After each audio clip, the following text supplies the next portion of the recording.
Hello, Arthur Future Rights. How you doing? Greetings, greetings. Yes, we're here again for another day. A bit late, but they say better late than never. For a quick review of Arsenal's tremendous victory up in the northeast against Newcastle uh, on Sunday, a few days ago now.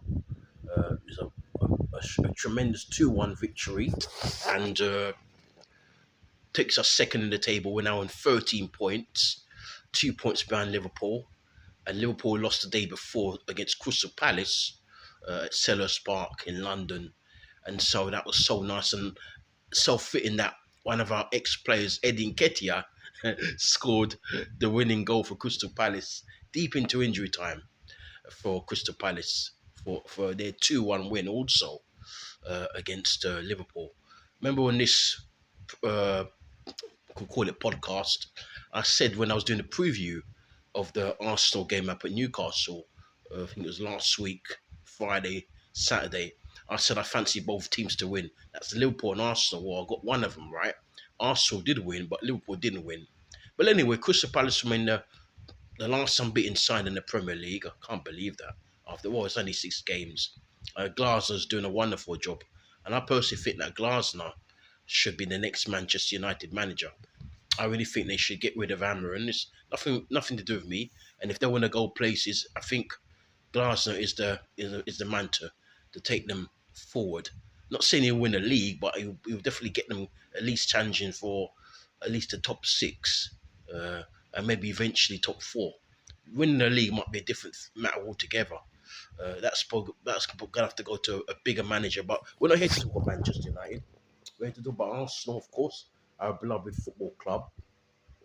And I'll be back again later on for the preview of our game against Olympiacos, which takes place tonight at the Emirates. But that was such a dramatic victory against Newcastle on Sunday, and it takes us, as I said, to within 2 points of Liverpool, and Gabriel scoring a last gasp winner. In actual fact, Arsenal played really well throughout the game. There's a few incidences. We're going to talk about them bit by bit.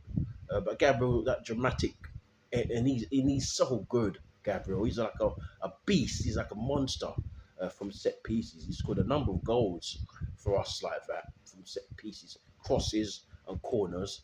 And he always seems to do it against our rivals. I think it was last season, didn't he score up right out of lane with a similar type of, before I was going to yawn, sorry, with a similar type of goal. And he also scored up at Anfield with a similar type of goal as well. I think it was a couple of seasons ago. But he always seems to do that against our main rivals in their ground. And now he's done it against Newcastle. I wouldn't say Newcastle are rivals, but they're a good team, and they're one of the more improved teams of the Premier League in the last couple of years. I know they've lost Alexander Isak, but they're still a very, very daunting. They can be still a very daunting side up at St James's Park. And we weathered that. Mind you, I don't think there was a storm to be weathered, because we started off quite well in the first half against Newcastle. We played really well. We were the best team up until they scored. We passed the ball around. We had a very, very good move in the first half where I can't remember how many passes we had, resulting in Leandro Trossard hitting the post. And that should have been a goal. If that was a goal, that would be one of the best goals, probably a contender for goal of the season. That was a wonderful move. And that's how Arsenal should be playing whenever we go away from home. We shouldn't be scared of anybody. If anything, they should be scared of us because of the team we've got and the players we've got. You know, they should always be fearful of us. We should be fearful of anybody. And I'm so happy that we really went there, asserted ourselves well, and more or less played Newcastle, good side at home, one of the best teams in the league at home, off the park. We played them right off the park. And this is what we should have done. I know that Liverpool are a better team than Newcastle, but we should have tried to go to Anfield earlier in the season, at least stamp our authority in the game. We went there too defensive, and we ended up losing and dropping 3 points.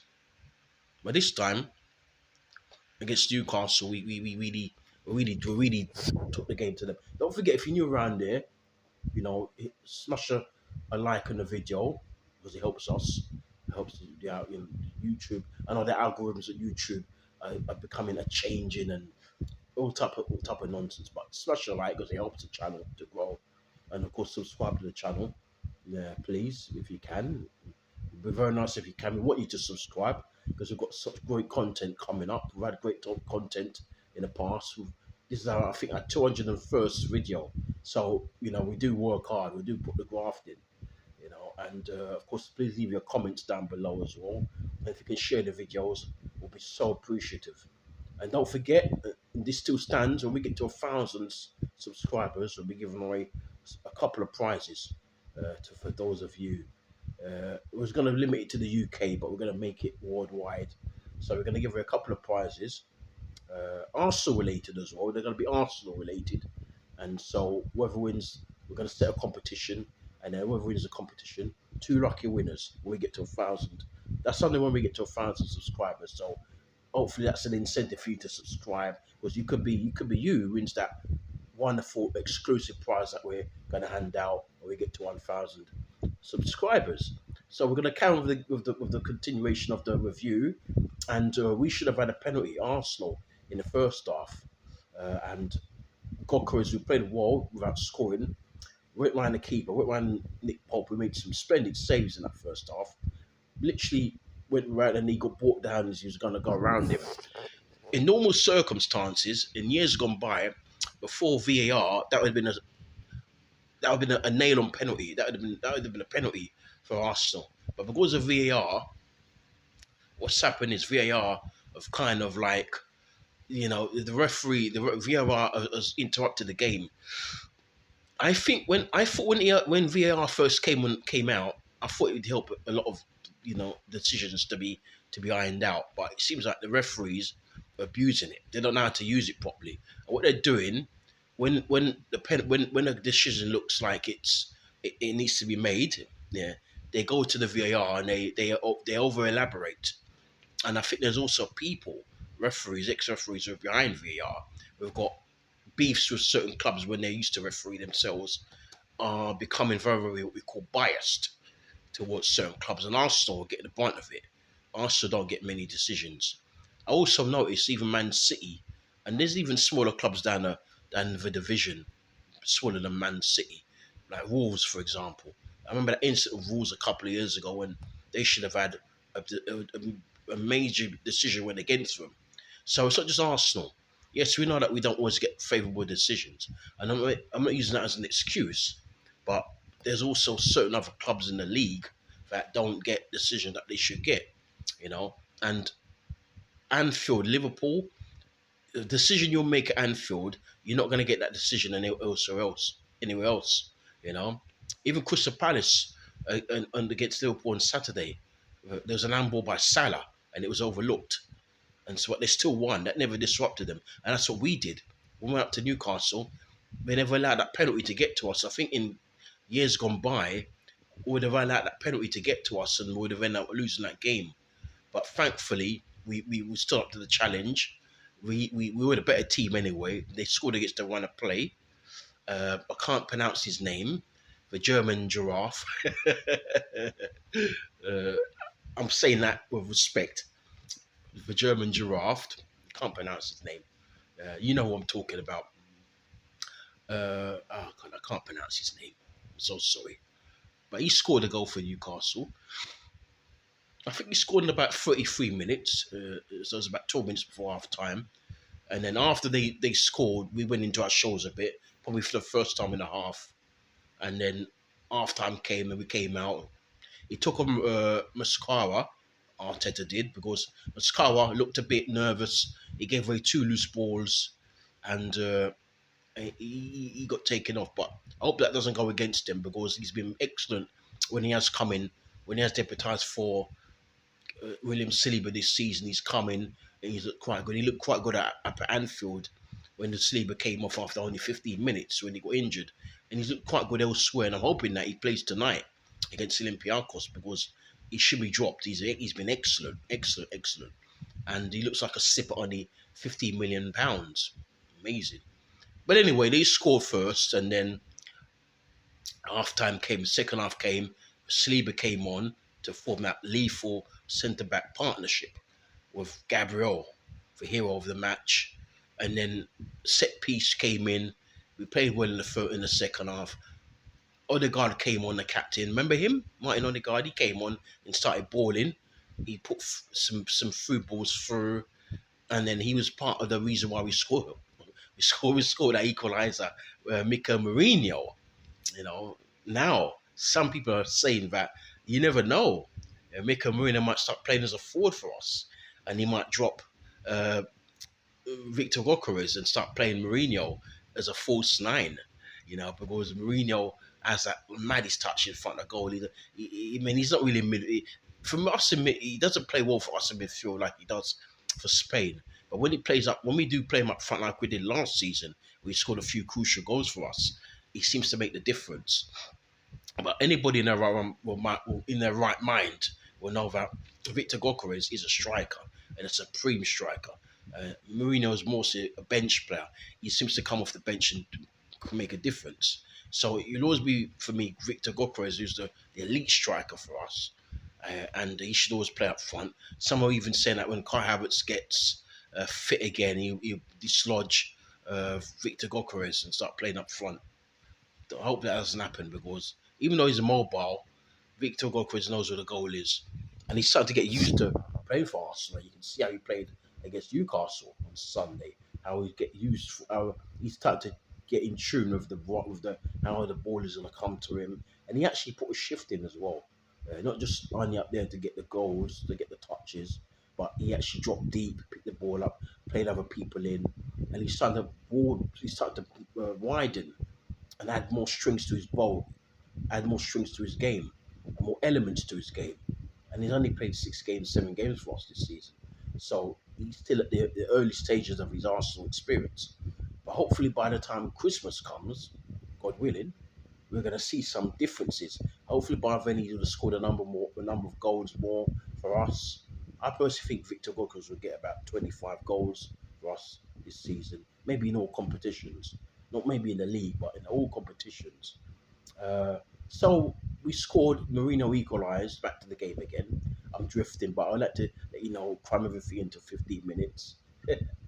And then when he scored a fabulous header, it was a death header, I call it, because the ball came in from the left, and he just glanced, and it was just a death header. Excellent goal. And it was 1-1, and then within about 7-8 minutes, we were in front. Corner this time from the right hand side came in, and I can't remember who took the corner actually. The corner came in, I think it was Odegaard. The corner came in from the right, and then there was our captain. We've got 2 captains at the club. It's Declan Rice and it's Gabriel. Those 2. I know that really Arteta's captain is Odegaard and Saka, but the 2 main captains should always be Declan Rice and Gabriel. And then the corner came in. I think Odegaard took the corner.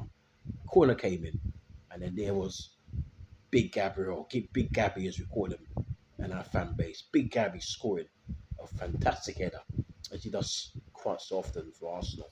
And he started to remind me of Tony Adams. For those of you old enough to remember the 90s, the late 80s and 90s, when Tony Adams used to get us out of some real deep holes. Sometimes the game would be going to 0-0. And we had a corner or set piece, and up stepped big captain, fantastic, Mr. Arsenal himself, Tony Adams, to score a wonderful headed goal, or to break forward and score a goal.